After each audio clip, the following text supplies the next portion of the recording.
Good evening, wherever you are in the world. My name is Ingram Jones. I guess you've gathered that by now. I have with me world-class trainer, mentor, and general teacher, Uncle James Ali Bashir. Uncle, how are you? Pleased and comfortable and happy. Happy to be able to be of service. I hope that by the end of our discussion that you'll still be as happy as you started the evening. Yeah. I think I feel a cold coming on. Yeah, I think it's the whole YouTube thing. You post something up on YouTube, and then people read the title, and then they start to act out either their insecurities or their fears, and that's not a bad thing. People just speak, but they don't listen to the interview. They just read the title and they jump to conclusions. And I know there are people that jump to conclusions because when I do talk to you, it's never for 10 or 15 minutes. It's always half an hour, 40 minutes, an hour. Yes. And there's no way, if I upload a video that's an hour long, that within 5 minutes of the video being uploaded, they say, oh my God, Bashir's saying boxing's racist. It's amazing how they can come to that conclusion without even watching the whole video. So, this is why I kind of want to do this, so we can clear up a few areas. You're always going to speak your truth, and I wouldn't want you to do anything other than that. But I think what we need to do here... No doubt about it. What we need to do here is... I think what I'm going to do... Because I don't know how much you look at YouTube. I don't know if you're a YouTuber... You're actually a YouTuber. I usually go to YouTube to watch boxing only, Right. Now I did an article, a very small article, for Boxing News 24. I know the guy fairly well there, and we talked, and I said I'm going to start getting back into blogging or doing some writing, and I'm going to read this little article. It's about 2 minutes, but it's about a minute or two long. But I want you to tell me what you think of it afterwards. And this is what I've sort of picked up in the time I've spoken to you. So you can give me straight words afterwards, and then we can kind of flow through it afterwards, okay? All right. So here's the article. I've got world-class trainer James Ali Bashir remains somewhat of a mystery to the boxing public at large. Students of the sport will have a good idea of who JAB is in terms of his contribution to the sport of boxing and his experience.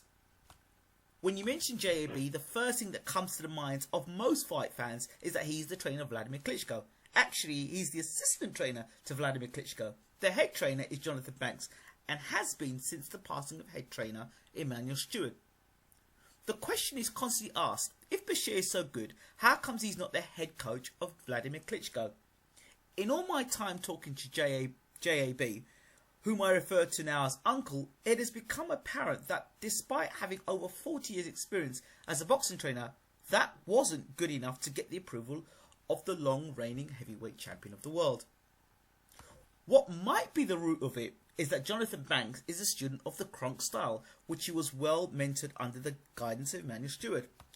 Bashir, on the other hand, whilst he respected the Kronk achievements, is a man with his own thoughts, methods, and ultimately would do things his way.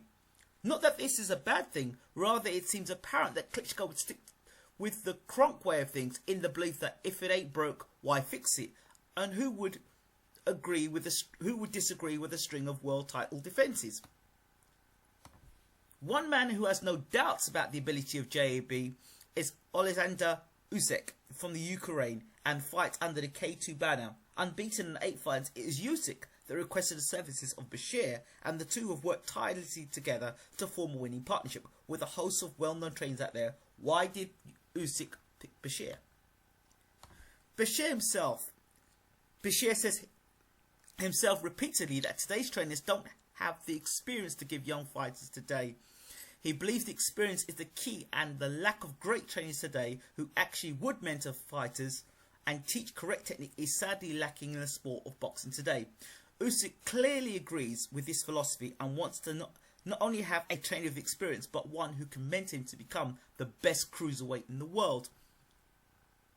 As you will hear in the interview, Bashir uses Teddy Atlas as an example of highlighting trainers who get much credit for little produce.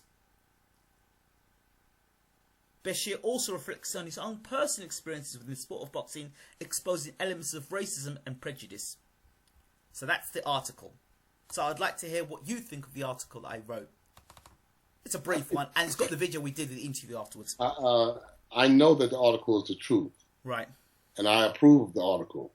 I'm not one to bite my tongue about anything that I see that's wrong, because I think that a lot of great people, famous and unknown alike. I watched my mother, my aunts, and uncles, their efforts in the civil rights movements in the United States during the 50s and 60s. And again, I'm not one to bite my tongue when I see injustices going on. You can see the imbalances in the sport of boxing and other sports alike, and business life in the United States anyway. Outside of the United States, I suppose that is happening, but it's prevalent in the United States. So I approve of the article, and I'll stand by it, and I'll say it again. Boxing has a lot of racist powers in it, a lot of racist elements. They'll sprinkle. When I say sprinkle a black here and a black there, just to keep people from saying things that I'm saying now. Just to get, we got a black guy here, we got a black woman here. But for the most part, there are small percentages of black people, whereas black people are responsible for majority of the big events in boxing. Okay. Black fighters. Okay. One of the comments that were made on the YouTube is, Bashir's pulling the race card. What's he talking about? You've got two guys that dominate the sport, which is Pacquiao, which is an Asian, and you've got a black in Mayweather, who's the top of the sport. So what's he talking about? Yeah, but they paid their dues to be there. I don't argue about that. All right. They're there only because they can fight. Nobody helped them, all right? Nobody helped them the way that they helped Jerry Cooney. Nobody helped them with those fights. Nobody placed them the way they was placing Tommy Morrison. They was giving Tommy Morrison fights even after he failed, all right? I'm not saying I love Tommy Morrison. My guy was the first one to ever box him as a professional. It was my fighter that fought him first as a professional. And I love the guy. And I love Jerry Cooney. But I'm calling a spade, all right? They were given opportunities that wouldn't have happened if it was a black fighter, all right? It would not have happened. And anybody with eyes that's looking for the truth can see what I'm saying. They were given opportunity. And I'm not a racist. I'm not a racist guy. And anybody that knows me, any person that knows, I got hundreds of white friends. In the States, out of the States, wherever I go, I make friends. And anybody that knows me knows that I'm not a racist. I just don't like the ugly head of racism. When I see it, I want to attack it. Because better people than me have attacked it and died for it. So I'm going to continue to do what those people did. It seems quite apparent now that people want me to do soundbite interviews and do interviews that are, or have conversations that are about fluffy things and house training camp, everything going well. How much are you weighing? What are your preparations? Just ask sort of questions that you're going to get the same sort of answers over and over and over again. Now, we've got to a point where we've been talking for so long, I can't be asking you those questions now. No. It would be insulting your intelligence. Often, somebody has to address the tragedy, the setbacks of what's going on so we can nip this thing before it gets any deeper, all right? Mm-hmm. Investigative journalism.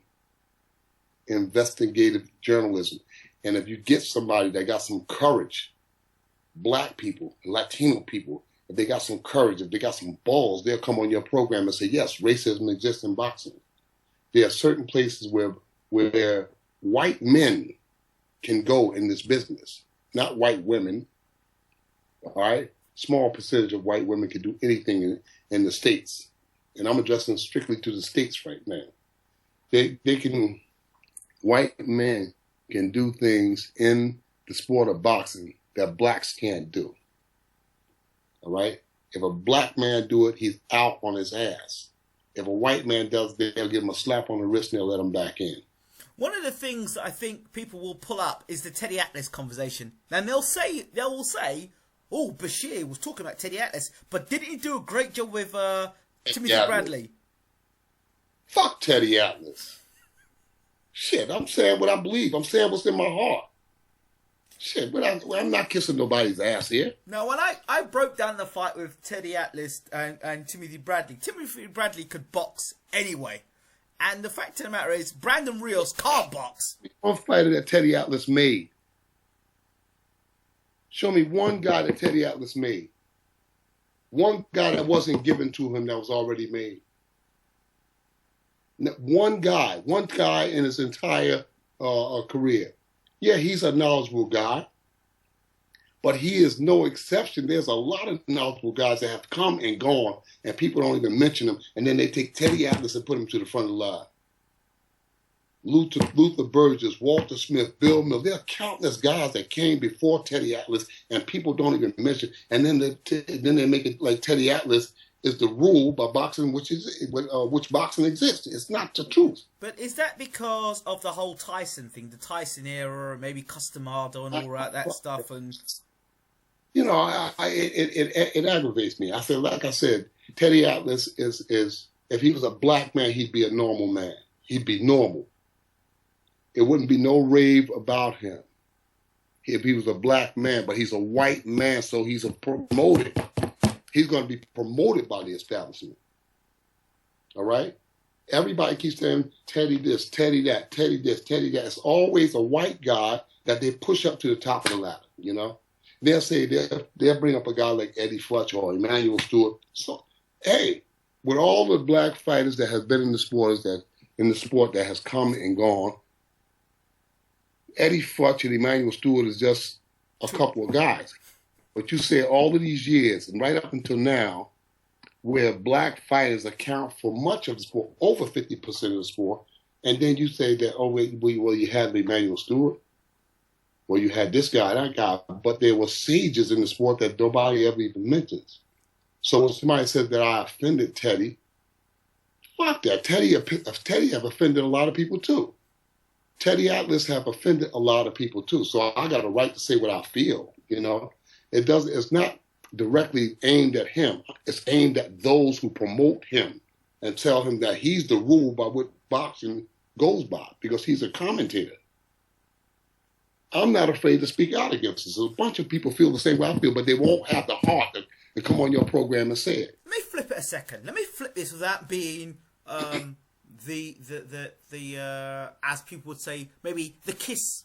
The ass kisser of James Ellie Bashir. Let me just take myself out of that realm for just a second for people just to flip it and say, well, okay, you're a black man. Is it because you're not getting your credit? Is that the reason why you're raving and saying the things that you're saying? Because that's the thing that people ask.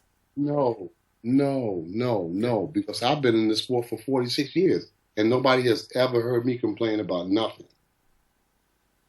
All right. Because you haven't complained, it doesn't mean that you're unhappy or you're not getting the recognition that you deserve. I'm in the sport.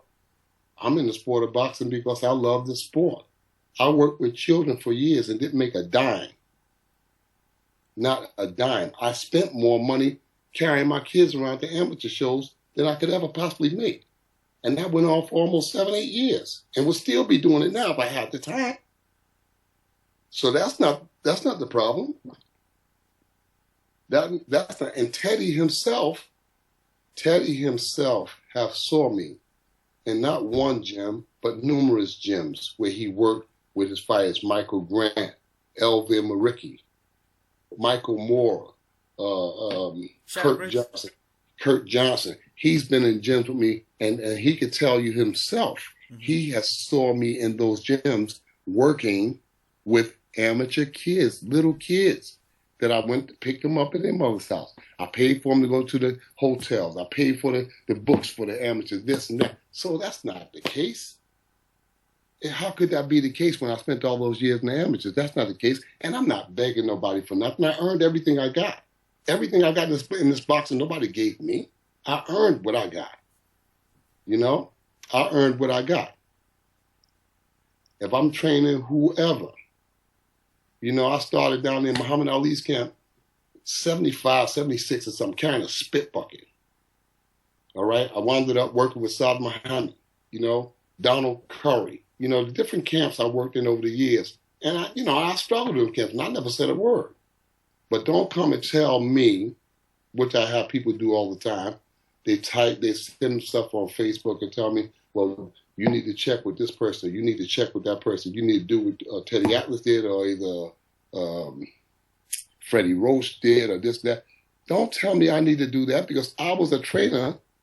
I was a trainer when those guys weren't trainers. All right? I took a guy to box Freddie Roach one time, and I thought he beat Roach. And I told Freddie the last time I saw him.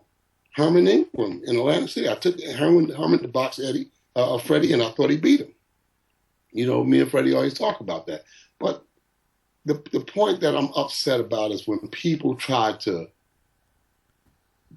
put a white man there and tell me, measure yourself by what this guy did. No, I'm not going to do that. I'm not going to do that. And I'm not going to lie down and tell nobody, to let somebody tell me I have to do that, because I labor too hard. I'm not angry about nothing. I'm a believer that every person gets his chance in life, because God wills it or he doesn't will it. That's what I know. That's why I'm happy about the progress I've made. So that's not the reason why. Anybody that has ever spent time with me and around me will know that I never say anything. I'm as humble as they come, probably the most humble man in boxing, until somebody provokes me by saying stupid stuff, you know? When they say stupid stuff, then it provokes me. There's a lot of stupid stuff out there for sure. Yeah. Let's talk about I'm going to mention 4 fighters here. Terence Crawford, Gennady Golovkin, Sergey Kovalev. No, not Sergey Kovalev. Lomachenko, Rigondeaux. 4 fighters. Terence Crawford. Do you think if Terence Crawford got the push the way Gennady Golovkin got the push, he'd be more well known? Certainly. Okay. Lomachenko? Gennady Golovkin is a good fighter, and he works hard, and he deserves to be where he's at. But having said that, you know, the guys that he's fighting, that he has fought against, leaves something to be desired, okay? Gennady I'm sure he'd fight anybody. Yes. But the powers that be, the promotions and whatever, they're trying to, you know, make moves and stuff. But it was one of the questions that was asked on the Mayweather piece. He said they want Andre Ward to go up and fight Kovalev. You know, they want this person, Ray Leonard, to move up and fight Hagler. And, you know, over the years, you had different fighters that, you know, that moved up to different divisions to fight, to compete, because that's where the action was. Yeah. This is the fights that the people want to see. They want Alvarez to go up and fight Triple G. They want Cotto, little old Cotto, to go up and fight Triple G. So what's wrong with Triple G going up a couple of pounds to fight Andre Ward? You know what I'm saying? It's the promotions. You know, it's the powers that be who steer boxing. I'll steer boxing this way. If they could, they would have had Mayweather's head years ago. If they could. If they caught him with his pants down, they would have took his head years ago. But they couldn't catch him with his pants down. Every time they caught him, he had his pants up and he was ready. That's why he is and was where he was. Now, I don't approve of everything that Floyd did, but I'll tell you one thing, I like more of what he did than I dislike what he did. What do you think was the key to him staying on the top, remaining unbeaten? Some would say the same thing that kept Muhammad Ali in the seat so long, because he knew that the people out there despised him. He knew that they wanted to take his head. He knew that they wanted to humiliate him, and he wouldn't allow it. And Muhammad Ali was the same way. I was there. I spent a lot of time in Ali's camp. I spent a lot of time there. You know, he would not let nobody beat him. He wouldn't let him beat him. And Floyd was the same way. Floyd was the same attitude. I'm not going to have anybody to beat me. You know, that's why he didn't get beat. He went all the way through, and he made it look easy. Now they're talking about him fighting Gennady Golovkin. Oh, Floyd should fight Gennady Golovkin. Just a small guy. I mean, Floyd is small. What did he start his career at? 130? Come on, man. The guy's a small guy. A small, old guy. But let's listen to this. This is quite funny. I read an article from Bob Arum that says he wouldn't want Pacquiao to fight Canelo. But it was okay for Mayweather to fight Canelo. Would say it again? Bob Arum said that he would not want Pacquiao to fight Canelo. But it was okay for Mayweather to fight Canelo. Mm-hmm. Yeah. You see what I'm saying? You see what I'm saying? You see what I'm saying? I mean, it's obvious to see. It's very obvious to see that they don't care about the African American fighter or the African fighter. Period. Let's talk about two other fighters. They don't care. We talked about Rigondeaux and Lomachenko. Two guys there. Both are highly skilled fighters. Rigondeaux is almost like in limbo. He's like out there.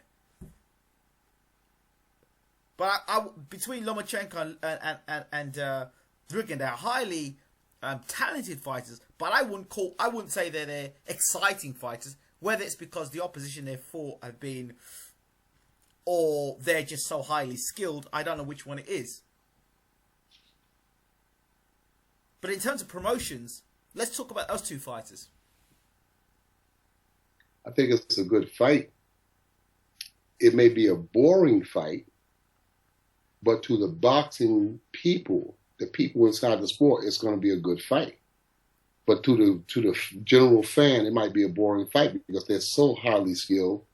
You know, these guys are very clever boxers, and they may not be able to understand what's going on when they're watching it. Yeah, like a chess match. But the boxing people will understand. They'll understand clearly what's going on, and they'll love it. So, in terms of those two guys are highly skilled. And you could put Andre Ward in that mix as well. Highly skilled fighters. That very technical. And they're not guys to take chances. Because they've got the skill left, they don't take the chances. So they'll fight behind a tight guard and they'll box and they'll do what they've got to do and seek for openings. Rather than something like a Brandon Rios or a Provodnikov. Changing gears for a minute, Brandon Rios, I like that kid. He's a nice kid. He has a lot of courage, and he was a great credit to boxing over the years. But this guy, I mean, his last 2-3 fights, it's been terrible. He's just taking beating after beating after beating. And when he stepped in the ring the other night with Bradley, the guy didn't even look like he was in shape. Something was missing. His face looked drawn. His flesh looked drawn, like he squeezed to make the weight or something. And he just didn't have that persona of somebody that I'm here to win. So Bradley went out there and did what he had to do against a beat-up fighter. He beat the fighter up, Bradley is a very good fighter. He's capable than a lot more. Not saying that he didn't deserve to have an easy fight for now and then, but don't the people out there that says, oh, Bradley looked great, he did that, look who he did it against. Look who he did it against. I mean, he did it against a guy that didn't want to be there in the first place. The guy didn't want to be in the ring. Anybody that knew boxing can look and see that he didn't want to be there. He did what he had to do. Brandon Rios did, but he didn't want to be there. He can't tell me. So it wasn't, in my mind, Bradley is capable, much more capable of fighting better fighters than that. I called it a glorified sparring session because that's what it looked like to me, a glorified sparring session. He beat him up. He beat him up. The guy was, everybody's, oh, he looks great. He's blah, blah, blah. Look who he was fighting. Look who he was fighting. Teddy Atlas was in a corner. I watched the highlights, and Teddy Atlas was in a corner talking about firefighters, or I don't know. We've trained in hot fires in this here, and take your fire out, and all the theoretics. The theoretics. Teddy was in the corner with Michael Moore, sitting on a stool in a tough fight, screaming at him, saying, "You want me to call your child up at home and tell him what you're doing here? You want me to do that?" He's going through all the stuff he goes through. If a black man had did that there, he'd have been the laughing stock of boxing. They'd have buried him if he did that. You got a 1-minute session in that corner, and you're screaming. You're sitting on the stool in a fighter walking back tired, bleeding, hurt, want water, want some direction, and you're in the corner. You want me to call your son? You want me to call your son and tell him what you're doing, that your father is not doing what he's supposed to? If a black man did that, they'd bury him. But it was Teddy Atlas. You understand? This is not aimed at Teddy. I don't have a problem with Teddy. I have a problem with the people. The white establishment, because that's who's doing it. The white people in boxing make it seem like Teddy is the rule by which other trainers have to follow. And that's a fucking joke, man. It's a fucking joke. Where do you think this... How do you pull the veil away to reveal this stuff? So people can say, yeah, Bashir's got a point here. For people to say, all right, well, improve your point then. Nobody's going to stand up. The average black guy is afraid to stand up, despite the fact that black people have gone through hell and high water so that guys like me can voice, can vent. Countless black people have come and gone in a far more harder time than what blacks go through now. This is mild stuff compared to what blacks was going through in the 30s, the 40s, the 50s, the 60s. This is mild stuff. So they made it. They paved the way. Martin King and Malcolm and they paved the way for people like me to voice my opinion. You understand? They take the white establishment, the white racist establishment. Let me clarify that. The white racist establishment. It doesn't make a difference where they are, but the white racist establishment. They'll paint a picture of a white man like they did with Jesus Christ. This is the rule. Everybody pay attention. This is the rule. That's why in Islam you will find no racial images of divine. You won't find pictures of the Prophet Muhammad, peace be on him. You won't find no pictures of any of the prophets anywhere. No pictures in no side, no mosque, nowhere in the world you won't find photos. The Prophet Muhammad sallallahu alaihi wasallam, peace and blessings be on him, you will not find any pictures of him. But it's important for the racist establishment to invoke images of divine. Jesus with with the beard, the hair and stuff. And this is the rule. And that was pushed, especially on the African American. Indeed. How you gonna make me a slave and make me a good Christian at the same time? Come on, bro. Come on now. It's not right. I'm just calling a spade a spade. All right? I'm being realistic. It's not the people that called you and said that I'm racist. No. I've just seen enough stuff in my years to get fed up with it. And somebody's got to confront it. So if I'm the bad guy, so be it. There were other bad guys before me, and they're going to be bad guys after me. I pray that my grandsons be just like me, even better than me, better spoken than me, better put than me. Every sense of the word, I like that they'd be better than me. But be a man and confront the ills of the society that you live in. I want to go back to something you said about your Facebook page earlier. People telling you what you should do and how you should do it. What are the sort of things you're told on Facebook? Because this is interesting. I mean, I've had people write me on Facebook, write them out the mail and tell me, I shouldn't do this, I shouldn't say that, I shouldn't think like this, I shouldn't be like that. And if you want to do something, they always bring up, You know, like guys like Teddy Atlas, you have to be like Teddy. You have to do this like Teddy. I don't have to do nothing like Teddy. I've been around this game as long as Teddy Abbott, or longer. You understand? Or longer. You know, so I don't see what Teddy knows any more than me. He's a commentator, and he's been allowed to make errors in that job over the years where they groomed him for that job. You understand? Whatever Teddy does is okay. All right? And I'm saying that not pointed at Teddy Atlas, but pointed at the white racist establishment. You understand? Black men when black men get in the road and they slip up and they make any mistakes, they're out. They're gone. You understand? You can go around the states. You can call around and see how many black journalists is in boxing now. Tim Smith from New York, you know, the Star Ledger in New Jersey, you know, Atlanta, Georgia. See how many black journalists still are in those newspapers writing boxing articles. Most of them are gone. Most of them are out on the street right now. Why? Where, like I wrote on Facebook, where are all the black ring announcers? What, they're not literate enough? They can't read and write? They can't talk? Where are the black people in those front offices? You know, they're not capable, they're not qualified, they're not educated enough. Well, somebody might throw up Al Haymon. Al Haymon earned his stripes. You see, they tried to sue him just now. You see what happened. Why try to sue him?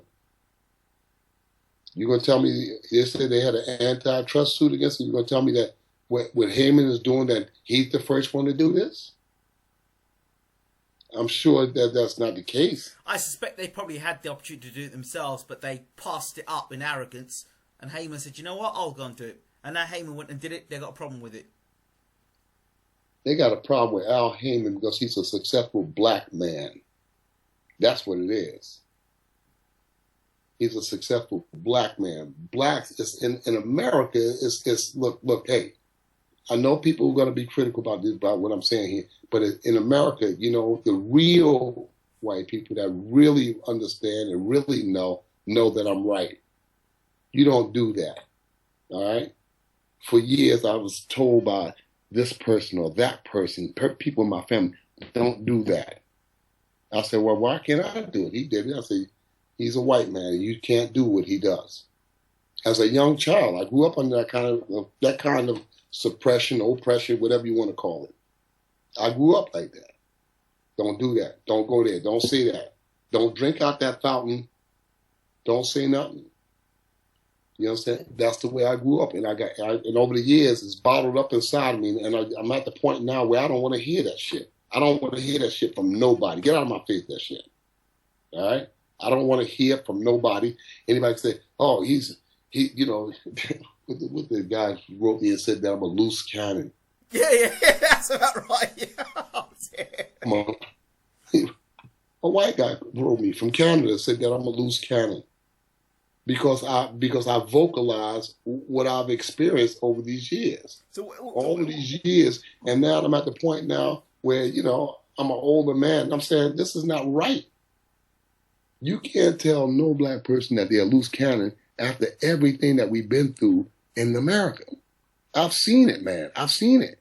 I've seen racism face to face. But you know what was said, and you know what he said, oh, get over it. That happened all the way back then. We're not like that now. You know what's been said. You smile because you know. We didn't do anything to you personally. Well, Al Haymon is the N-word out of place. Yes. You're out of place, all right? You need to check Go back this. into your place. Get back into where you belong. Yeah.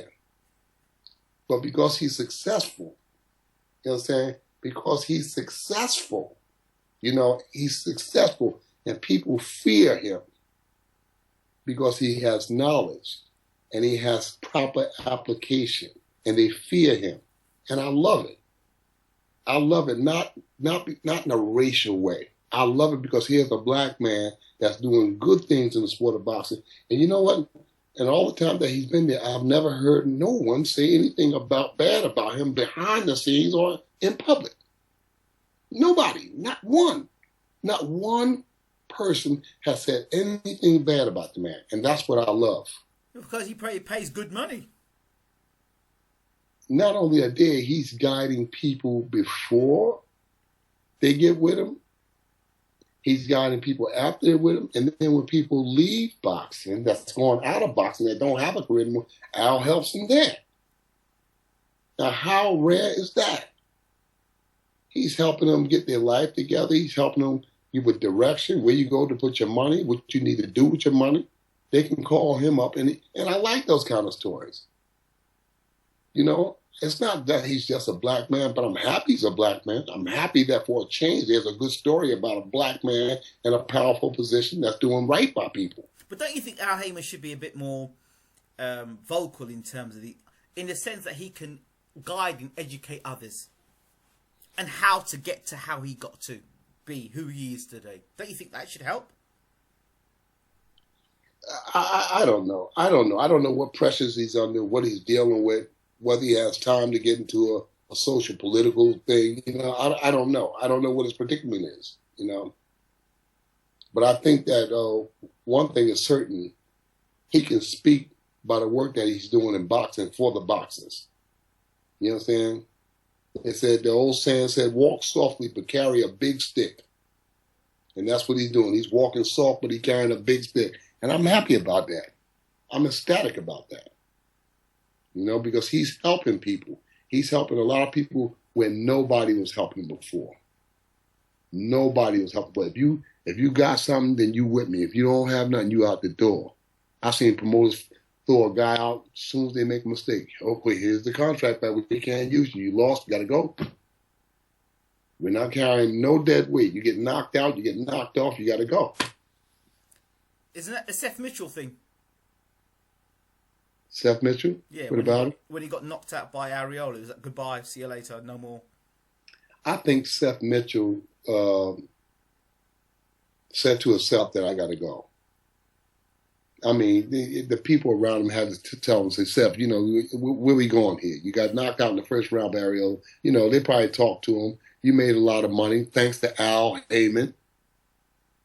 You made enough money in the sport of boxing to get out with your brains intact. You know, where you going? You know, you've been knocked out within your last 3 fights. So, yeah. I think it was a wise choice to make let me hang up my gloves and get out. Anybody that's in the sport of boxing, and I tell fighters all the time, whether they have it or not, you know, I pull them aside or I'll eat dinner and say, hey, man, you don't have it no more, you know, or you don't have it at all. Get out before you get hurt. If they get upset about it, then I didn't mean to upset you. But I'm telling you because I care about you. Get out while you have a chance to get out. While we're on the subject of fighters, I've got to question you about something you said about David the White Rhino Allen. You said the jury.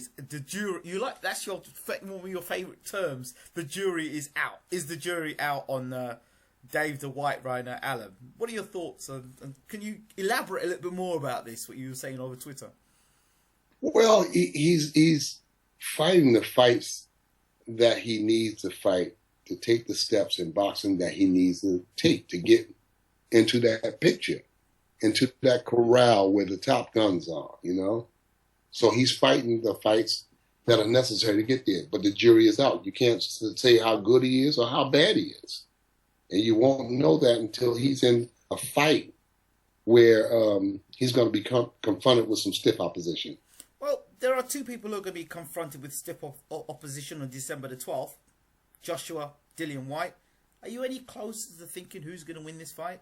Dillian is here with me. Dillian is here. I'll see him. I just saw him about 15 minutes ago. Okay. He's here. And Anthony and I, we talk a lot. We communicate a lot, you know. We talk time to time on the phone. And these are 2 guys that I like, you know. These are 2 guys that I like, and I think that's going to be an exciting fight. Are you any closer to saying who will win or how you think the fight? Even if you can't say who will win, how do you think the fight will go if you were to pan it out? I think it's going to be an explosive, emotional fight, and I think that something's going to happen early in that fight within the first 3 rounds, one of those guys is going to be gone. I don't see that fight going 5 rounds. Too much emotions, too much anticipation. I think it's going to happen in the first 3 rounds. One of those guys are going to be gone.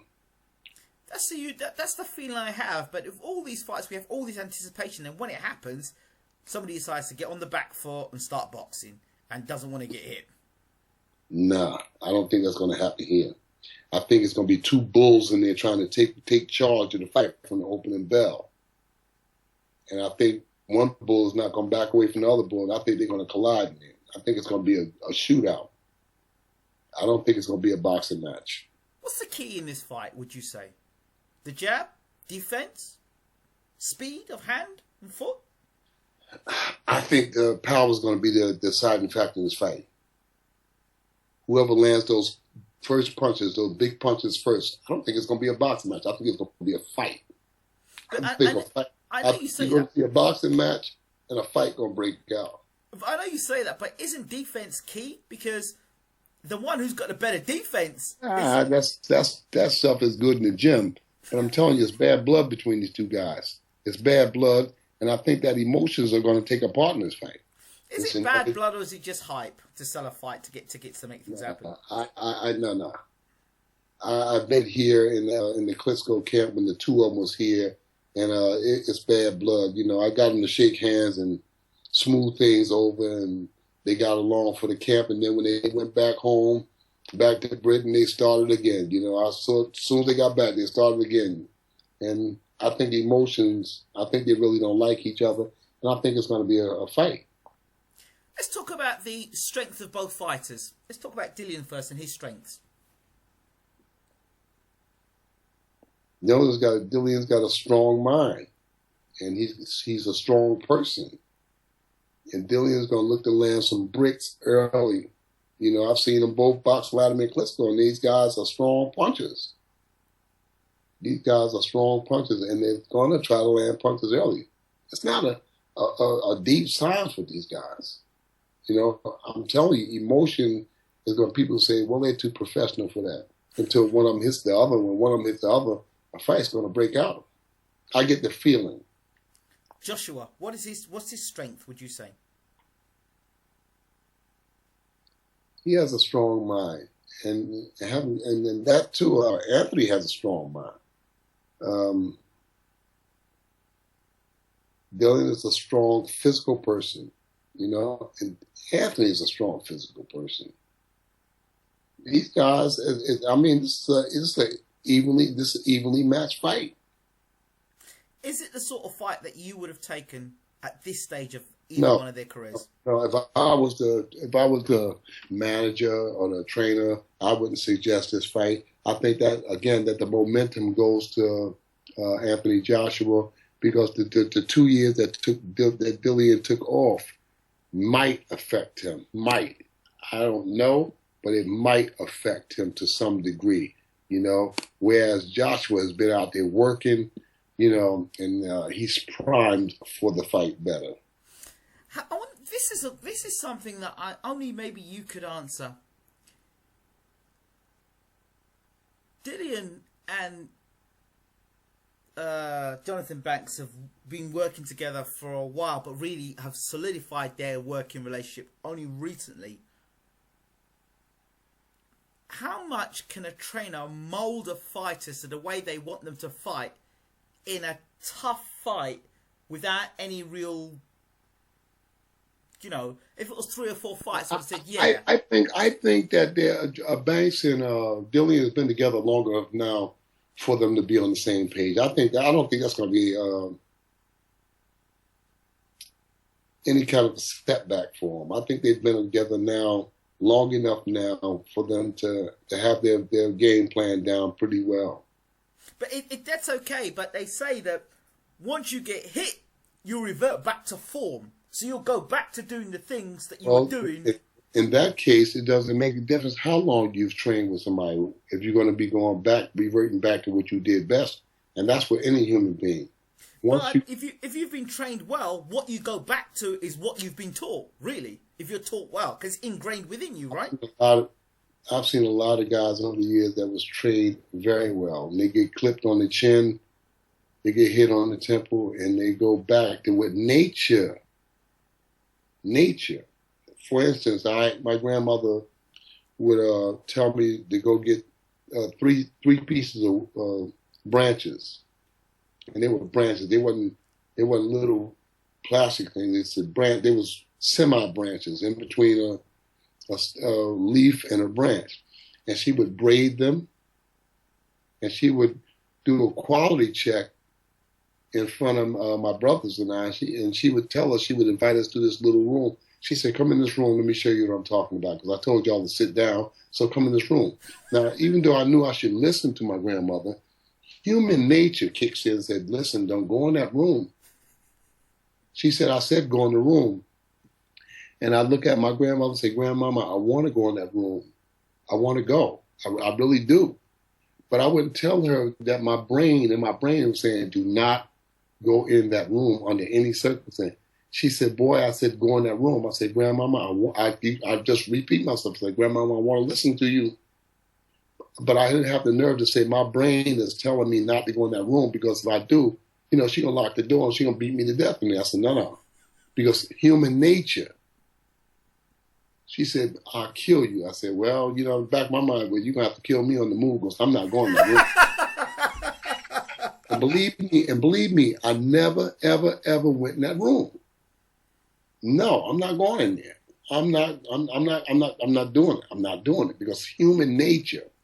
So when a person gets hurt or a person feels threatened, they're going to do what their nature dictates to them. I don't care how well you're trained. An explosive fight happened on the weekend between Callum Smith and Rocky Fielding.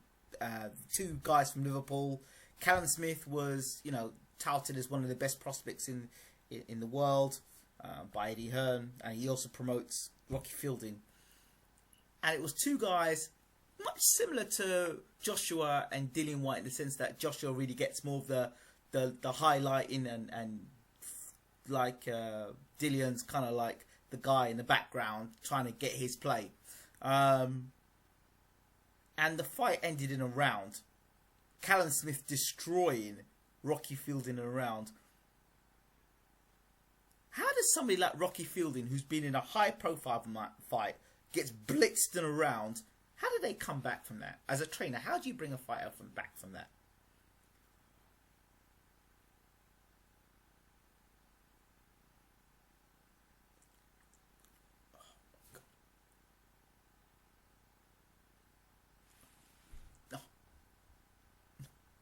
Oh,